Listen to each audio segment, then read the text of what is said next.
Assalamualaikum warahmatullahi wabarakatuh. Sebelumnya perkenalkan nama saya Nina Tiara Sista. Di sini saya akan mempresentasikan tentang kebijakan pemerintah dalam penanggulangan dan pencegahan merebaknya varian Omikron.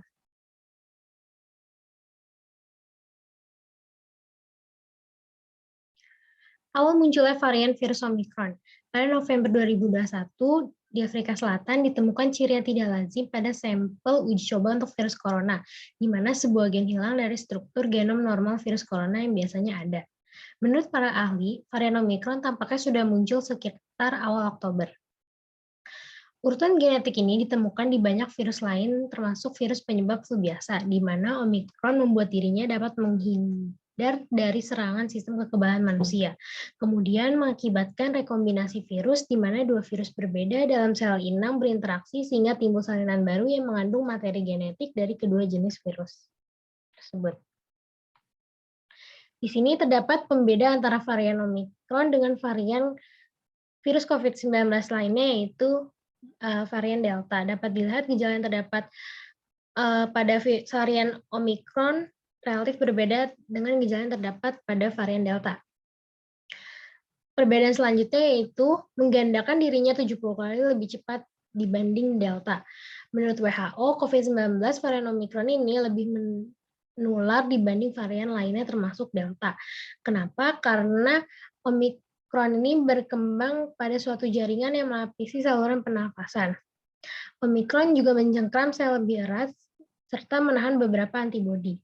Dampak paparan varian Omikron ini masih belum diketahui karena masih terus dilakukan penelitian oleh WHO. Posisi level keterjangkitan Omikron di Indonesia yaitu tercatat oleh Kementerian Kesehatan hingga Sabtu tanggal 8 Januari 2022 ini penambahan kasus positif sebanyak 75 orang, dengan total kasus sebanyak 414 orang sejak Desember 2021. Kontradiksi kondisi di saat yang sama, Omikron mengancam liburan Nataru dapat relaksasi, yaitu pembatasan mobilitas domestik dengan sistem ganjil genap di wilayah seperti ibu kota, lokasi wisata, dan wilayah lain yang disesuaikan dengan peningkatan mobilitas tempat. Yang kedua, penyesuaian aktivitas sosial masyarakat dengan mengatur operasional dan pengetatan protokol kesehatan seperti tempat ibadah maupun tempat wisata yang sedang ramai dikunjungi oleh masyarakat. Yang ketiga, mengoptimalisasi kembali Satgas COVID-19 di tiap wilayah administratif daerah dari tingkat provinsi hingga desa atau kelurahan. Angka positif Omikron oleh pelawat luar negeri.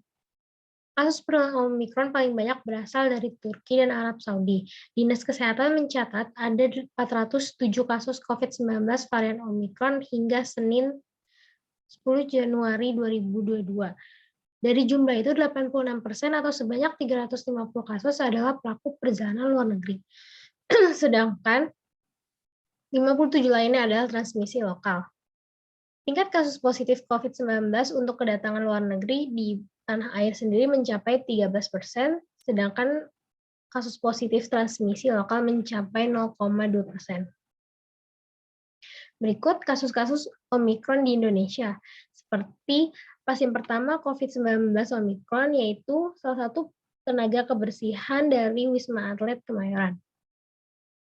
Kebijakan pemerintah dalam menanggulangi penyebaran Omikron. Yang pertama, penentuan masa karantina 10-14 hari bagi pelaku perjalanan internasional yang masuk ke Indonesia.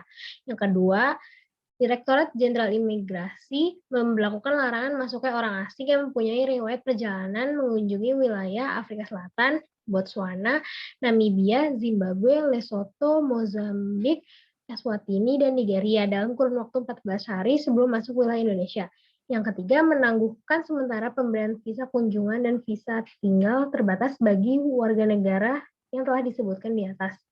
Untuk orang asing selain negara-negara tersebut, berlaku Peraturan Menteri Hukum dan HAM Nomor 34 Tahun 2021 tentang pemberian visa dan izin tinggal keimigrasian dalam masa penanganan penyebaran COVID-19 dan pemulihan ekonomi nasional.